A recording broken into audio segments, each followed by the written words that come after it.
부동산 투기와의 전쟁을 선언한 정부가 이번에는 갭 투자 차단을 위해 시가 9억 원 초과 주택 보유자에 대한 전세 대출 규제를 대폭 강화했습니다. 이런 가운데 여당에선 다주택자를 상대로 종합부동산세를 더 강화해야 한다는 주장이 나오고 있어 눈길을 끄는데요. 네, 전문가와 함께 부동산 대책부터 시장 전망하는 시간을 가져보도록 하겠습니다.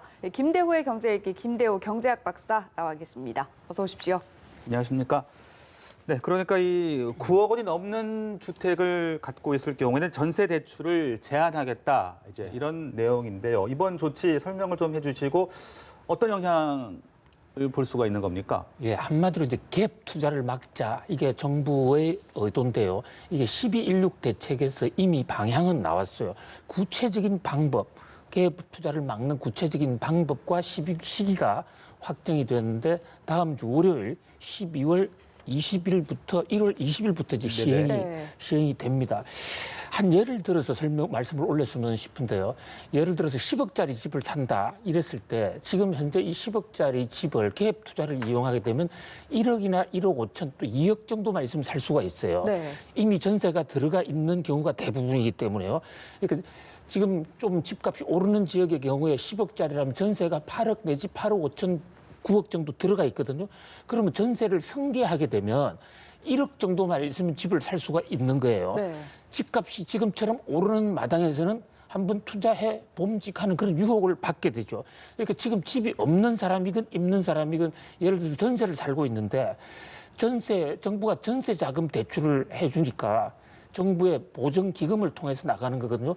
그러니까 갭 투자를 의식해서 금융기관으로부터 한 1억 내지 2억만 대출을 받으면 집 한 채 일단 사놓고 볼 수 있는 거예요. 물론 그것은 그 집에 들어가려면 그 전세금을 내줘야 되기 때문에 당장에 들어갈 수 있는 것은 아니죠.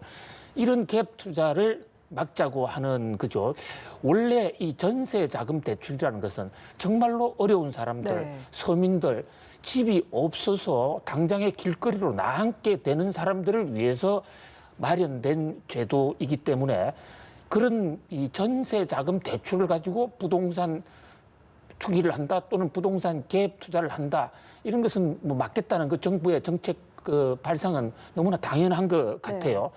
근데 이제 다만 이미 그렇게 한 사람들 경우에 집값이 9억이 올라버렸다. 그러면 이제 쫓겨나야 되는 그런 파산을 할 수 있는 이런 문제는 있어요. 아무튼 정부의 12.16 대책이 크게 보면 가장 강력한 대책이 15억 이상에는 절대 돈 안 빌려준다는 거예요. 15억이 넘으면.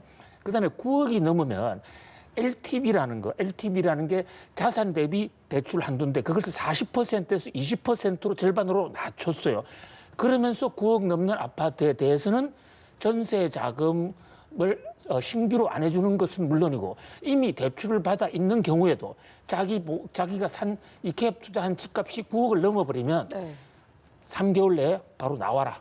이런 강력한 조치를 지금 취한 보험대 것이죠. 대책이 지금 뭐 잇따라 나오고 있는데 지금 이런 가운데 여당에서는 주택을 많이 가진 사람을 상대로 좀 종합 부동산세를 강화해야 한다 이런 주장도 일부 나오고 있는 것으로 전해지는데 그 필요성에 대해서는 어떻게 판단을 하십니까? 예, 현재 우리가 왜 부동산 가격을 안정시켜야 되느냐 이 대목에 대해서 우리가 초심으로 돌아가서 한번 잘 생각해 볼 필요가 있어요. 부동산 가격은 안정돼야 됩니다. 안정돼야 되는 이유가 일각에서는 못 사는 사람들에게 집 살 기회를 주자라는 그런 주장을 하는데 그 측면도 있어요. 그러나 그보다도 더 중요한 어떻게 보면 그에 못지않게 국가 경제 차원에서 굉장히 중요한 것 중에 하나는 부동산 가격이 자꾸만 올라가면 이게 생산 원가를 높여서 우리 국가 경쟁력을 떨어뜨려서 다 같이 못 살게 되는 이런 문제가 생기는 거거든요. 그러니까 단순히 부동산 투기 억제는 빈부의 격차나 빈익빈 부익부 문제만이 아니라 우리 경제 앞날을 위해서도 필요한 거예요. 그런 면에서 지금 대통령께서도 지난번 이 기자회견 때 이 보유세는 올리고 양도세라든지 취득세 같은 거래세는 좀 내리자는 방향에 공감하고 있다고 말씀하시지 않았습니까? 이 자리에서도 우리가 여러 번 얘기했던 대목이에요. 자, 그런 맥도에서 지금 현재 종부세 구조를 보니까 현재 우리나라의 종부세 구조는 3주택 을 가져 있거나 4주택, 5주택, 3주택 이상은 100채를 갖건 세율이 똑같습니다. 그러니까 1주택에서 2주택으로 늘어나면 세율이 팍 올라가요. 2주택에서 3주택이 또 세율이 올라가는데 3주택 이상은 100채, 1000채를 가져도 세율이 이제 더 이상 올라가지 않아요. 네. 그러니까 부동산 투기를 아주 전문적으로 하는 사람들 입장에서는 종부세가 상당히 이 만만하게 되는 네. 거죠.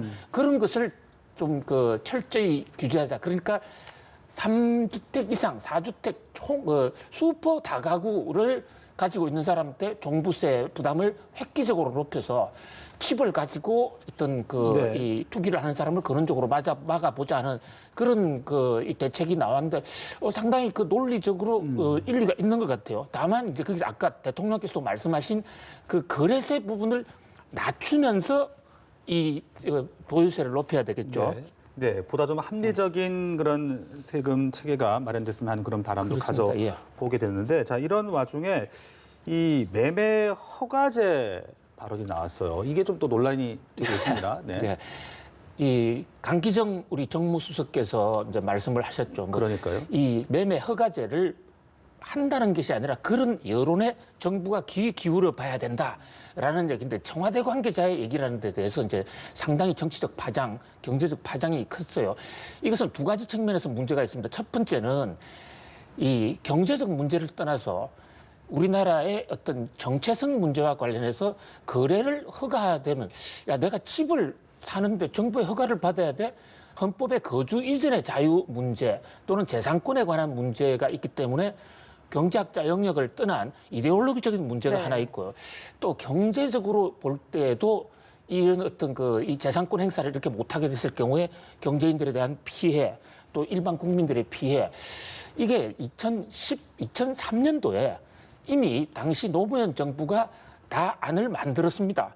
만들었는데 당시 노무현 정부도 이것이 헌법에 충돌될 수가 있다 해서 하지 못했던 거거든요.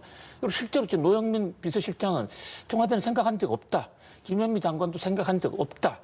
그러니까 청와대의 발표대로 그만큼 부동산 문제가 엄중하고 네. 우리가 이 문제를 좌시하지 않겠다라는 어떤 하나의 선언이지 네. 이것을 정부가 실제로 하려고 어떤 타스크포스 팀을 만들었다든지 구체적인 행동을 한 것으로는 보이지 않습니다. 어저께 총리가 새로 총리 대신 정세균 신임 총리께서 이런 얘기를 했었어요. 부동산을 잡아야 되는데 우격다짐으로는 절대 안 된다. 그래서 법과 제도에 따라하자. 그리고 규제를 하다 보면 자칫 잘못하면 선의의 피해자가 속출합니다.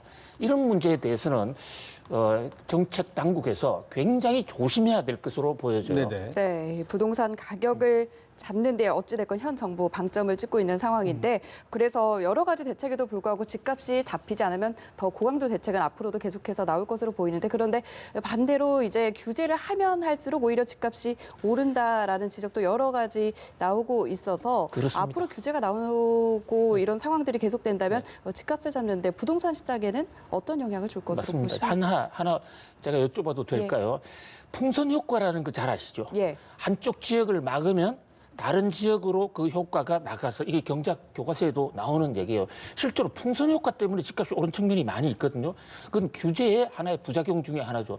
또 하나는 최근에 이제 학자들 간에 얘기하는데 자석 효과도 새로 나타났어요. 자석 효과. 네. 이 어떤- 철이라든지 이런 것을 모으게 하는 자석이 있지 않습니까?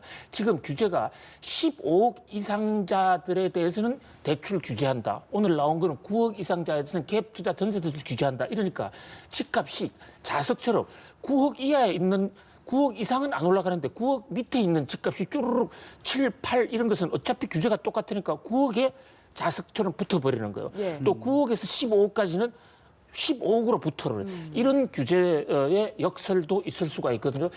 그래서 규제만으로 만약에 집값을 잡을 수가 있다면 전 세계 집값이 문제가 없겠죠. 그래서 결국은 이것은 시장의 수요 공급을 잘 조절하면서 거기서 수요 공급에서 실패하는 부분을 핀셋으로 정말 국민들 아픔 없이 때려야지 모든 것을 규제로 하겠다. 이것은 국민들에게 큰 피해를 줄 수 있고 거기에 대해서 조세 저항이 아니라 규제 저항이 생길 수가 있고 지금 상당수가 지금 규제 저항이 은행 가지고 이것 때문에 안 된다. 어디 가니까 이것 때문에 이거 정부가 이렇게 했어. 이러니까 정부를 정부의 볼멘소를 할 수도 있거든요. 정부의 부동산 가격을 안정시키자 하는 이 선의의 뜻이 일선에서는 국민에 대한 규제로 잘못 오해를 받을 수가 있다고요. 이 대목에 대해서 굉장히 조심해야 될 것으로 네, 보입니다. 알겠습니다. 참 어려운 부분인 것 같습니다. 부동산 시장의 상황 김도희 박사와 함께 짚어봤습니다. 말씀 고맙습니다. 잘 들었습니다.